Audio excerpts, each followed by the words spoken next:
Episode 3 begins with Russian soldiers with Russian guns sneaking around a Russian building while speaking Russian. They should really be rushing out of here though, because an off-screen monster is snapping these dudes in half like Kit Kat bars. Now these guys are obviously meant to be specialists, bruv, or at least have some kind of militaristic training, right? So why is it that the military fodder in shows like this are always, well, fodder, bruv? Like, a guy gets grabbed by something they can't see, and their response is to fire their entire flipping magazines into a brick wall. And it's not like an accident, is it? Like, they start shooting, they see they're shooting a brick wall, and continue shooting. Are you shooting at Casper the Ghost? Nah, man, like, not even aim labs is gonna save you, bro. Just delete Windows at that point. Anyway, the monster they get massacred by is Ryan, and I promise you they had to make him do the glowy eye thing so that we actually would know it's him. I mean, my guy is like 8 feet taller than we last saw him, bruv. We then cut to a very on-the-nose Captain America type montage about Soldier Boy being good, and Russia being good, and Ukraine being bad, and blah blah politics or something like that, bruv. But the point is, Soldier Boy is crowned number 2 in the 7, and immediately the violins of despair and jealousy start playing in the big lander's head, so he steps in to steal the spotlight back. Soldier Boy is the GOAT though, because he's strong enough and mentally unhinged enough to not fear Big Lander in the slightest. You honestly would never guess that Homelander was the stronger of the two, because Soldier Boy has so much aura and Homelander smells like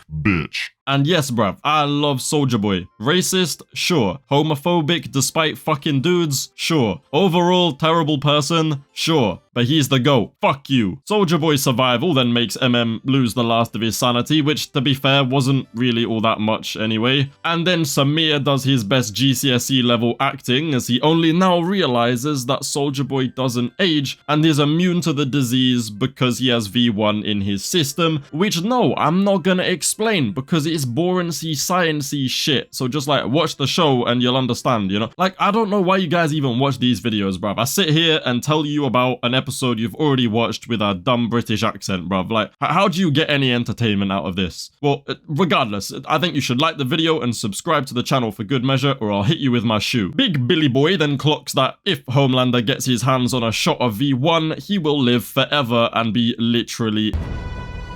So they need to take that motherfucker out with the virus today. But honestly, fuck the virus, bruv. Get Annie, get Ryan, get Butcher, get Kimiko, and whoever the fuck else wants to join. And just jump Homelander, bruv. Like, there's no way they don't win that, right? Well, anyway, it turns out that Gus Fring is actually free and has a secret Los Polos bunker underground where he takes... and his granddaughter Zoe, who, by the way, is real fucking mad about Butcher turning her mum into new/man. Oh, and the invisible son of Translucent, who fucks the llama in Gen V, is here too. But when you really think about it though, like why? Why is he here for any reason other than to be a problem for Huey and open the door later on? Actually, if you watch Gen V Season 2... Okay, yes, fine, I'm a LARPer, whatever, bruv, I don't care. Sappy dialogue, inner conflict, character development, blah, blah, blah. Look, there are more important things that need to be discussed right now, okay? So I'm just gonna skip past all of that. Homelander, bruv, he's losing the plot. It's gone. All that breast milk has confuzzled his brain to no end. So now he's hearing those violins louder than ever and seeing visions of... whatever the fuck that is, bruv. Now, the boys' timing is actually insane, though, because how have they dropped this episode in the same week as Trump straight up posting an AI-generated image of himself as a literal fucking Jesus, bruv? Oh my god, what timeline am I living in, bro? But the shit Homelander be seeing is somehow even more messed up. Like, forget the Holy Trinity, bruv. That's the holy duo right there. The angel Madeline then starts telling Homelander to go on a bloody rampage. And then next time we see the guy, he's waist deep in a bath of breast milk. He even showed off his old man pubes while talking down to his dad, who frankly didn't look like he was actually listening or gave a fuck, but Homelander was at least having the time of his life doing this. Like, I just know bro was bricked as fuck doing all that. In other news, Zoe and Ryan apparently have a bit of a thing, but a bit of advice for these youngsters, yeah? Relationships don't tend to work out when one party is hell-bent on murdering the other's father.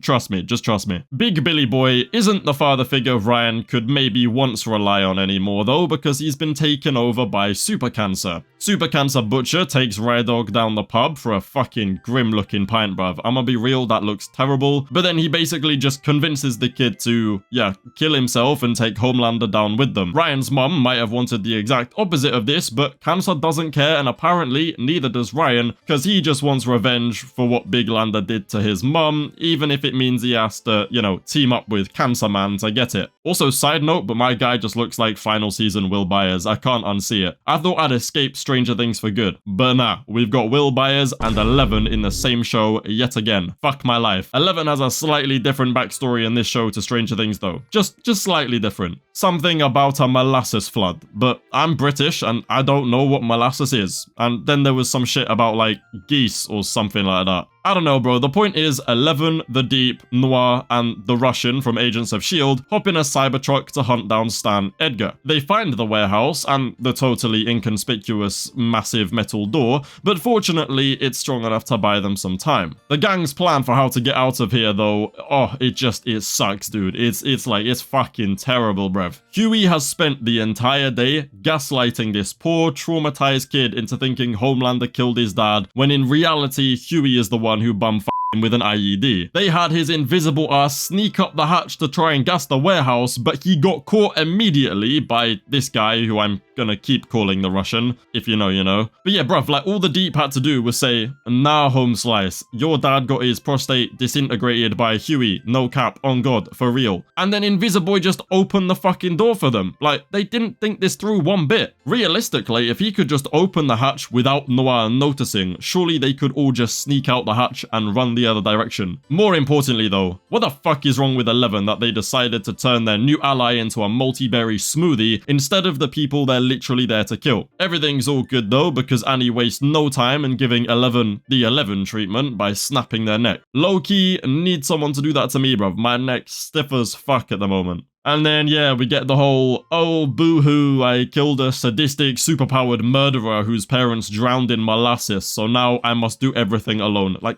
shut up, bruv. Before I get to the awesome climax of the episode, though, I need to backtrack a bit to the part where Zoe finds Samir and tells him Butcher killed Newman.